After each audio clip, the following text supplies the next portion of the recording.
Hi, I'm Emmy and today I'm going to be showing you how to make my mum's chicken casserole.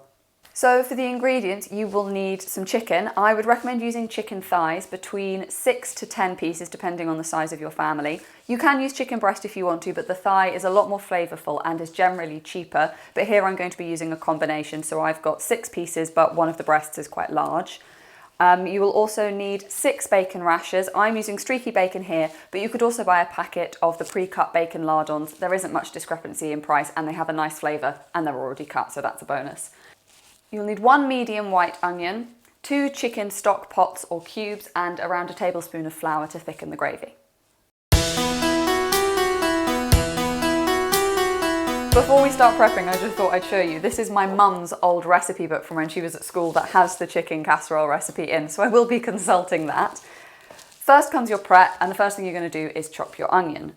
So as with the previous video, you are more than welcome to grate your onion if you want to get your kids involved or if that's just an easier method for you.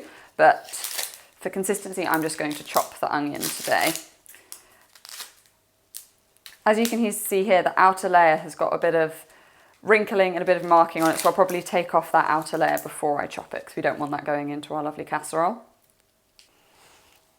So what you want to do is dice your onion, so again keeping the blade of your knife running against the flat part of your fingers in a rocking motion, cutting through to the open end and not cutting all the way through to the root, because it will keep all of the layers of the onion together and make it easier for you to get the nice diced onion that we want.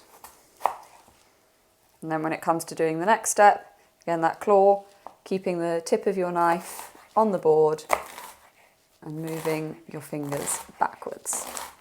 And so you don't waste any when you get down to the bottom and it's quite hard. If you go other way around, fingers on the root, make sure you get as much onion as possible. The next thing we're going to do is prep our bacon. So if you've bought the pre-cut lardons, obviously you can skip this step. But take your bacon rashers onto your chopping board. You could slice it with a knife if you want to, but quite frankly, I find it easier to just peel off a couple of strips at a time and then use scissors to just chop into, throw it on the side, why don't I? Use your scissors to chop into, I would say, between 1 inch to 1.5 inches thick, and just chop it up like this.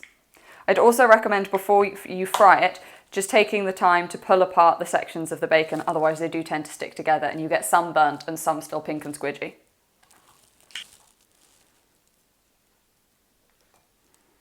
So the last piece of prep we need to do today is to chop our chicken. So if you've gone with just chicken thighs, you don't need to do anything to them, just taking out of the pack is enough. But if you're using chicken breasts, because they are much larger, I would recommend chopping them into smaller pieces. So this small one here, I would just slice in half. So it's a similar size to the breast, but as this chicken breast here is much bigger, I'm going to go into thirds. And simple as that, all of our prep is now done. Now, in my mum's original recipe, she does recommend using mushrooms, but personally, I hate mushrooms. But if you want to, you can buy small button mushrooms that you can pop in whole, or if you get bigger ones, I'd recommend just taking the stalks out and using that same technique we used with the knife to just slice them into smaller pieces. So now over at the hob, I'm just going to turn the heat on. Oh, wrong one. And you want a medium to large frying pan, or if you just have a deep saucepan, you can obviously use that as well.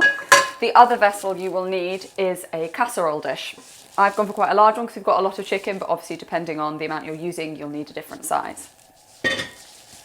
Just put a small drizzle of oil in your pan. And the first thing you're going to fry off is your bacon, because the bacon has a lot of fat in it that will come out when you're cooking it, and then you can use that fat to fry the rest of your ingredients to get that lovely bacony goodness into it. So now the pan is nice and hot, I'm just going to add my bacon in.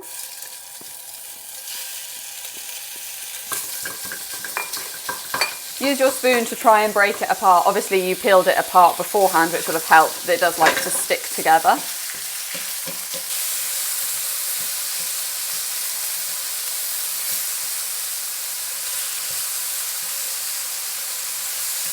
So now our bacon is nice and crispy. I like to get it quite crispy, but if you want it slightly softer or even more done, leave that up to you to decide. Then you want to take a slotted spoon so you can leave all of that fat in there.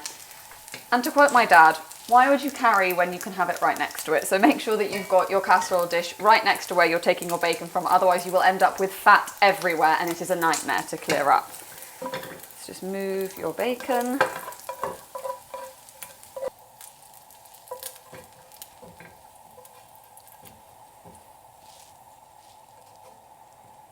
So I'm just going to turn the heat down a touch because the pan's got nice and hot now. And I'm going to put my onions to cook in that lovely bacon fat.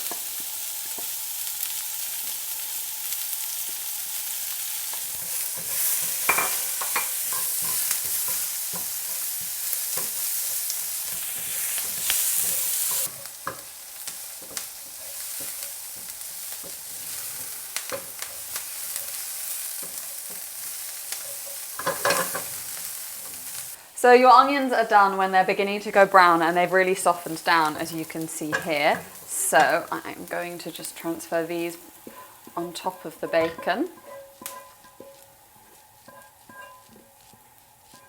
And apparently throw it all over the side as well.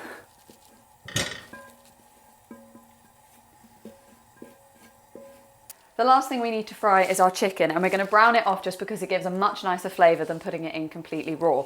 So you'll want to put another little drizzle of oil in your pan because you don't want your chicken to stick. Just coat the bottom of the pan with that.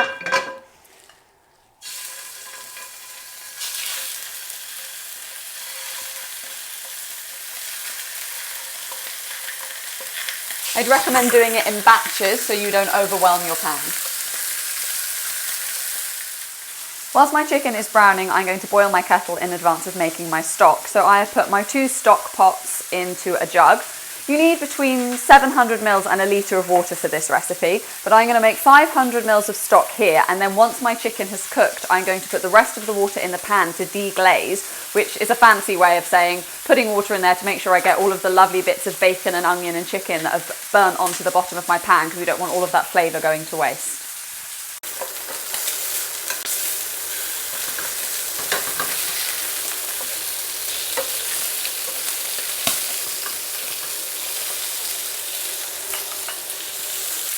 So once your chicken is nice and golden, you want to remove it from the heat. We're not cooking the chicken all the way through, just getting a nice golden crust on it to give you the flavour. And just pop it on top of your other ingredients.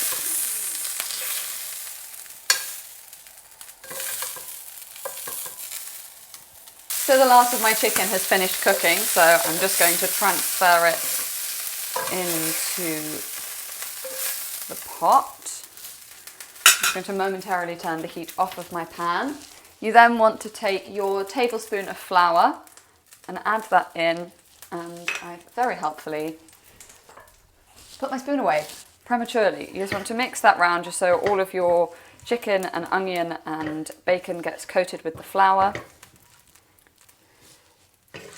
Now is a good opportunity to add your salt and pepper, a pinch of salt and a pinch of pepper. It's quite small to be a bit more generous. And just mix that round.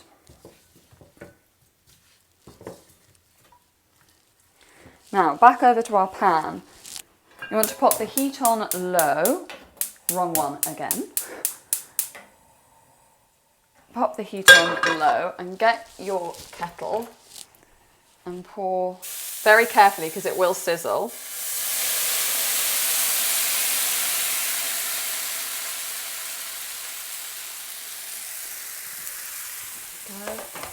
It doesn't need to be exact the amount of water you put in here, just an approximation. And use your spoon, so you can see here, bringing up all of that burnt on goodness. That's where a lot of the flavour is. Now, once you've finished deglazing your pan, I would recommend you sieve the liquid before you add it into your pot, because whilst we want all of the burnt on flavour, we don't want the chunks of burnt food. So I'm just going to turn the heat off, get my sieve and carefully pour it through.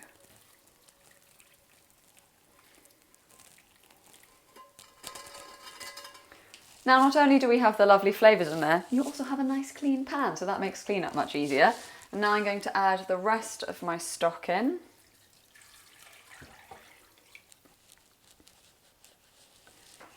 And take my spoon, just mix it all around, incorporate the different liquids and make sure you don't have all of the bacon stuck at the bottom. And you want your liquid to be covering the chicken. Whilst it's cooking, you can check on the casserole, and if you feel like the liquid is going down, you can just add a bit more water to it to make sure that it doesn't boil away. So you'll want to preheat your oven to 160 fan or gas mark 3. So once you've got your lid on, you are going to pop your casserole in the oven for about an hour and a half. But whilst it's cooking, check on it, give it a stir and make sure that all the liquid hasn't boiled away. And like I said, if it has, just add a little bit more water. So after an hour and a half of cooking, this is what your casserole should look like. So that is how you make my mum's chicken casserole, and I recommend serving it with mashed potatoes, peas and carrots because that's how she always gave it to us.